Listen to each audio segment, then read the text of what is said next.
Hello and welcome back to the channel. So today I'm back again with yet another video on how you can improve and speed up your deployment process in Django. So we've all been there, we've all wanted to set up our project and deploy it as quick as possible to our production server, but sometimes configuring settings such as our secrets as well as the environment variables can take us a lot of time, especially when you're working with some services such as Heroku. So today I want to unpack everything on how you can set up your secrets as well as configure your environment variables the right way. So if you're looking into speeding up your deployment process and also covering how you can set up your secrets as well as configuring your environment variables the right way, then this video is right for you. So let's jump right into it.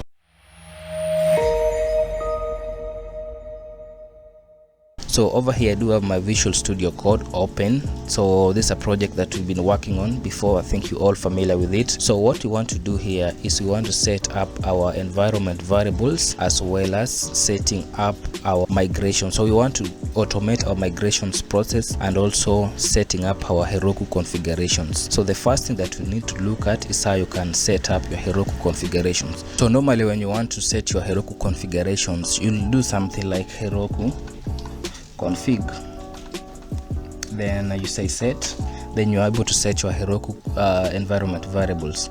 So this can be a really good way to set your configurations for a Heroku, but if you do have like dozens of these configurations, so today I want to share with you an easy way on how you can set up your Heroku configurations, and that's with the help of a .bat file. So what I have here is that I have an Heroku config.bat. This is where all my configuration settings go. So I'm just going to show you them. I'm going to delete them anyway after this, so don't worry about exposing them. So I just have an Heroku config.bat file. This is where I put all my configurations from the Django settings, the database connections, Redis settings, Flower, my API settings, as well as the M-Pesa configurations. So once I have all these ones, I just write a simple command over here that is just echo. Echo basically will print this one off in the screen. So we just say setting Heroku configuration variables. Then for every stage we just say step 1 of 6. When it's done, it will go to step 2 of 6. Then it will just use this call command to be able to set the Django configurations variables inside our Heroku project. So this is an easy and clean way of doing them. So imagine having to manually set these configurations in your terminal. That can be a pain. So this method will help you speed up your deployment process. So once you have all these things set up in your Heroku config.bat file, all you need to do is to just come to the terminal and run Heroku. Just going to clear my screen. Then you run Heroku config.bat, and then when you press enter, it will automatically configure everything for you instead of having to manually configure them one by one. So this one might take a second, so I'm just going to let it run in the background as I demonstrate for you another simple tip and hack on how you can easily do your migrations. So the next thing is migration. So we normally go through it. So whenever you're working with Django, you normally know that you need to make your migrations before you can actually deploy them into your production server. So you need to migrate them locally. So the thing that we guys normally do is we have to run python manage.py, make migrations for all the applications. So as you can see, I do have a few applications here, but as the application grows, you can have like tens of applications inside your project. So that can be a pain trying to do migrations for every single app. So that's why we're going to automate the process by using another .bat file that is migrate models.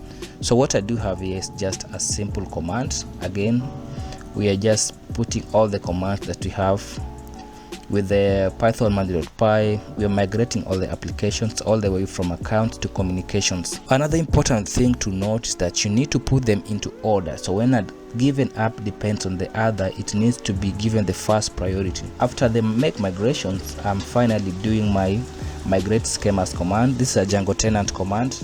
So instead of running the default migrate that is for Django, when you're working on a Django tenant project or a SaaS product, typically you need to add the migrate schemas command. So that is it for our migrate. And then lastly, I want to show you how now to cover deployment. So I'm going to go to my deployment. We all know that to deploy something on Heroku, you need to run these commands manually, like git push, git commit, git push Heroku master. That can be fine if it's just a small project that you don't want to like commit every time, but when you're going to consistently make changes, it's always advisable to automate the process. So I just have a .bat file which I just run inside my terminal. So let's go ahead and see.